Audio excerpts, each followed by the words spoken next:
Ladies and gentlemen, the American jury and Bulldog Nation, I want to thank all of you.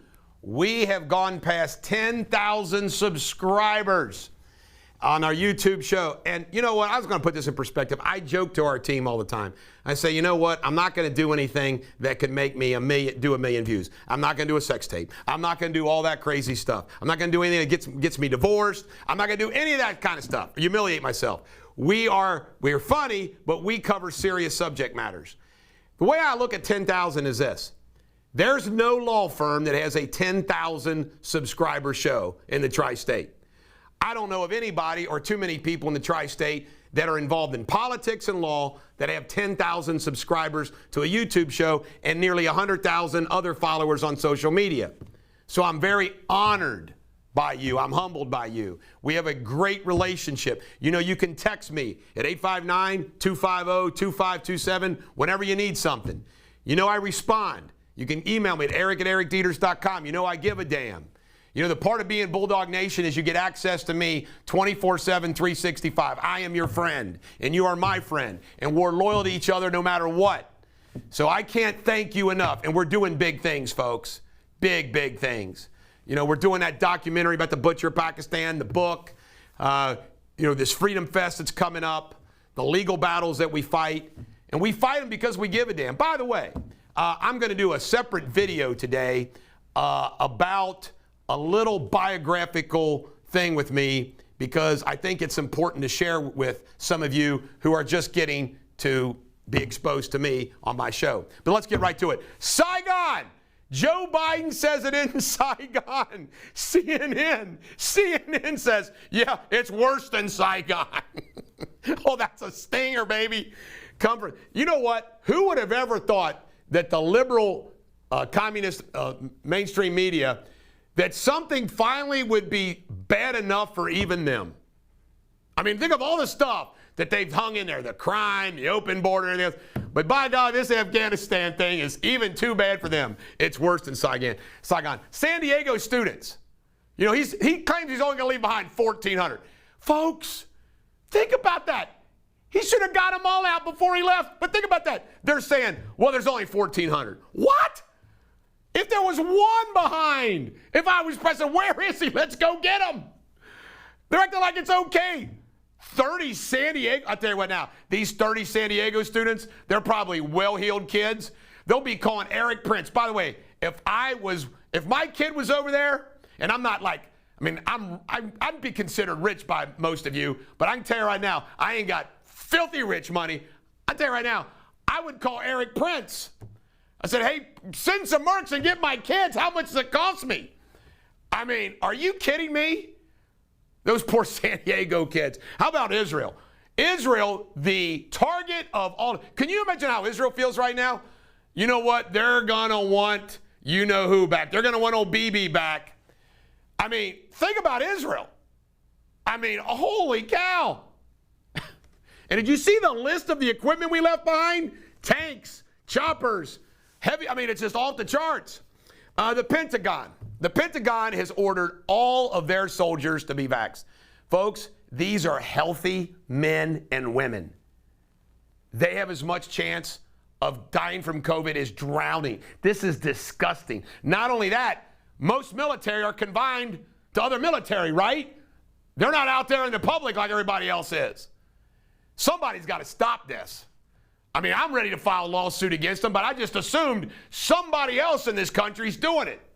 Do my research for me. Let me know if there's any lawsuits against the military. Biden's mic cut.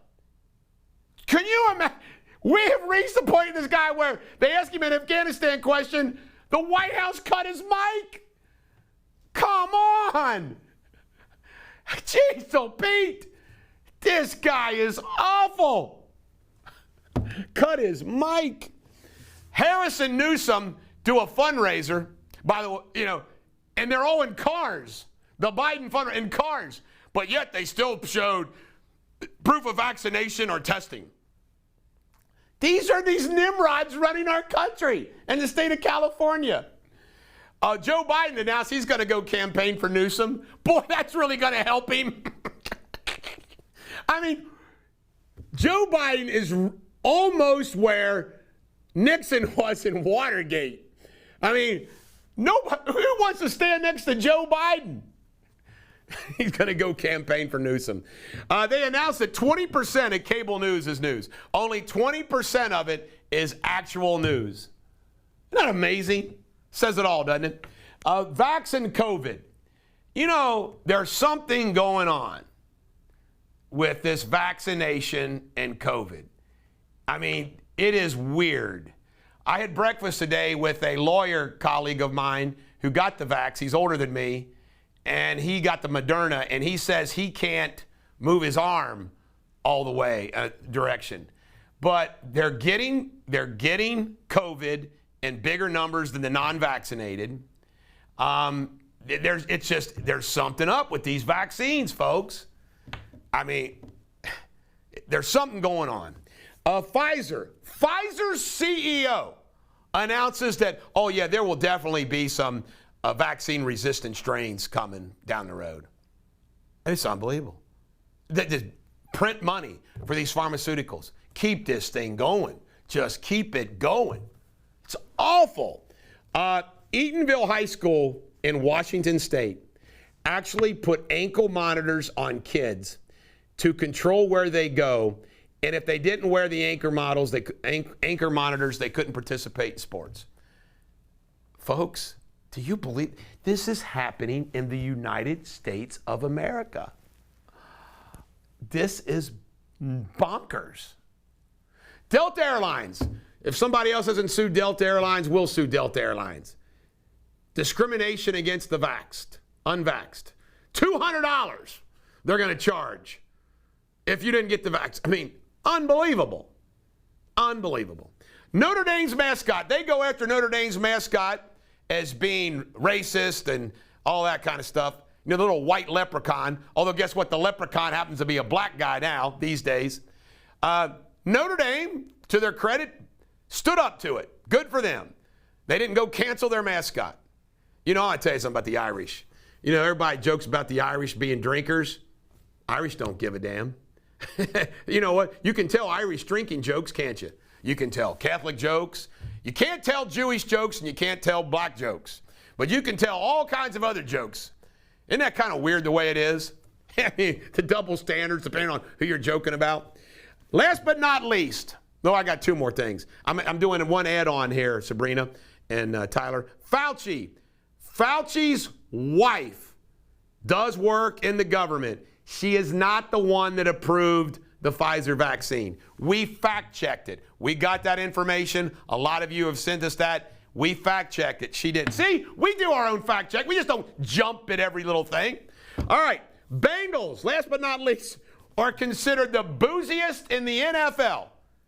Can you blame us? Can you blame them? Is that not hysterical? The Bengals, the worst football franchise in the history of the NFL, the most inept. I mean, the ownership is just the worst. You know, the players are all cursed. I mean, it's just unbelievable. But the fans, to just prove it, the fans drink. Good old Germantown beer brewing place. With the Bengals, you got to booze it up. This is the Bulldog. Every dog has their day. Have a great day.